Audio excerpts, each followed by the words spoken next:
Ngalo. Yebo. Njengoba ke ndoda ukuthi lonke iqiniso liphetheke. Qiniso lento yokufuna.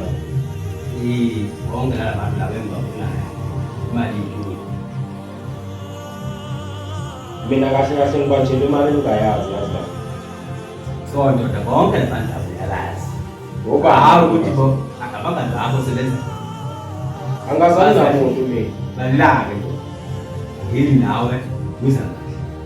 Wamanga qhamuka nomfana ezizisa la. Ayafika kusiphisa. Manje akunendaba phela noma engaqhamuka loyo muntu loyo ngoba mina into engisho ukuthi mina angiyazi mina leyo nto leyo. Angiyazi mina imali. Ngithi ke ndoda lokusiza ukuthi ukhulume. Uyona labantu besebefunayo kwali madoda. Ukusiza le ndoda ukhulume iqiniso. Akhafe ukugwema. Ayafika kusiphisa. Ndoda manje inkinga naye noma engafika eyenze mina ngiyazi lo. Futhi ndoda ngicela ungiqaqe mina.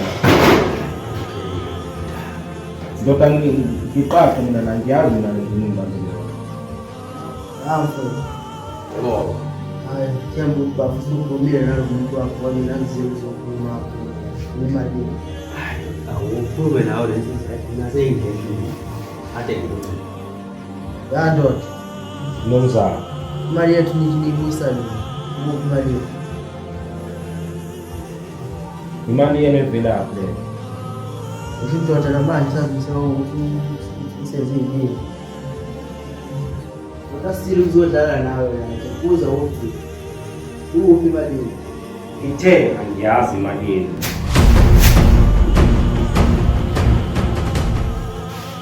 Lelo mhlawumbe sokuthi ngidlala nawe. Ukuphi imali yethu? Angiyazi imali yena. Kahle wena ukuthi ngathi ushina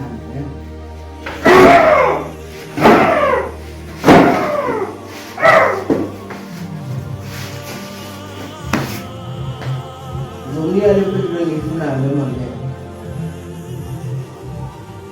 Ube bengiyazi la bese ngikunikile ngoba.